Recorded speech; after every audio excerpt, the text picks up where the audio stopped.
Aujourd'hui, je vous emmène à Uzès en 1618. L'affaire tient en 6 petits feuillets. Une petite inquisition, comme l'écrit le notaire royal Jacques Sadargue, député par la cour du sénéchal de Nîmes. Une plainte déposée par Guillaume Ray et sa fille Marie. Marie ne peut agir seule. À cette époque, seules les veuves plaident dans leur nom. Les jeunes filles doivent être représentées par un homme, ici son père. Le dossier est mince, 3 témoignages. Mais il est précieux, parce qu'il nous restitue un mot d'amour, pas une lettre, des paroles rapportées. Et à travers elles, on entend presque ce que pouvaient se dire deux amoureux à Uzès au début du XVIIe siècle. Les témoins sont tous natifs de la ville.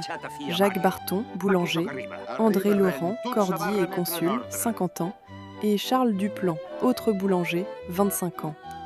Marie Ray est appelée Reine, une féminisation courante en Languedoc. Que disent-ils ? D'abord qu'elle aime un certain Louas Souchet. Il la baisoie et rebaisoie, dit le témoin, avec promesse de n'en avoir jamais d'autre. Les deux jeunes gens s'affichent. Ils se fréquentent librement. Trop librement sans doute pour certains. Jacques Barton explique même que Marie préfère parfois désobéir à son père plutôt que contrarier son amoureux. Autrement dit, l'autorité du père commence à céder la place à celle de l'amant. La relation est sérieuse. L'avenir est déjà dessiné. On apprend que Souchet est revenu des guerres du Piémont, ces campagnes alpines où les troupes françaises sont régulièrement engagées au début du siècle. Leur amour date donc de plusieurs années. Quand Souchet repart rejoindre sa compagnie, Marie repousse les prétendants.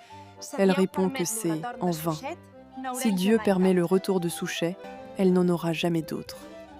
Une promesse de mariage aurait même été écrite de sa main. Mais voici le cœur de l'affaire. Au mois de juin 1618, Barton les surprend derrière une porte, dans la boutique du père Ray. La situation ne laisse guère de doute. Indubitablement, dit-il, Souchet l'aurait connu charnellement. La servante le confirme. Découverte, Marie pleure. Et c'est là que surgit la phrase qui traverse les siècles. Souchet lui prend le bras et lui dit « M'amour, pourquoi pleures-tu, mon cœur ? Assure-toi que je n'en aurai jamais d'autre que toi. » Voilà les mots. On comprend alors que Marie est enceinte. Souchet est reparti.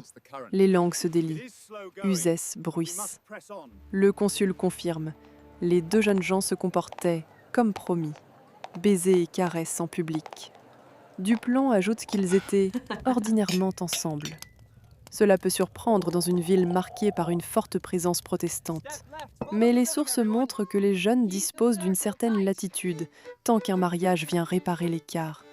20 ans plus tôt, le voyageur Thomas Plater notait déjà qu'à Uzès, des couples vivaient ensemble sans être mariés. Nous sommes donc dans une ville partagée entre traditions médiévales bien enracinées et exigences morales plus strictes portées par les élites religieuses. Quand Duplan interpelle Marie et lui demande pourquoi elle accepte ses caresses publiques, elle répond simplement « parce qu'il lui a promis qu'il n'en aurait jamais d'autres ». Cette promesse-là vaut presque un acte notarié.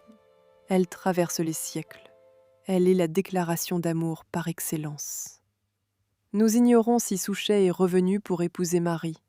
Mais à travers ces 6 feuillets d'archives, ce que nous entendons encore aujourd'hui, c'est une voix. Un jeune homme, en juin 1618, à Uzès, qui dit à la femme qu'il aime « M'amour, mon cœur ».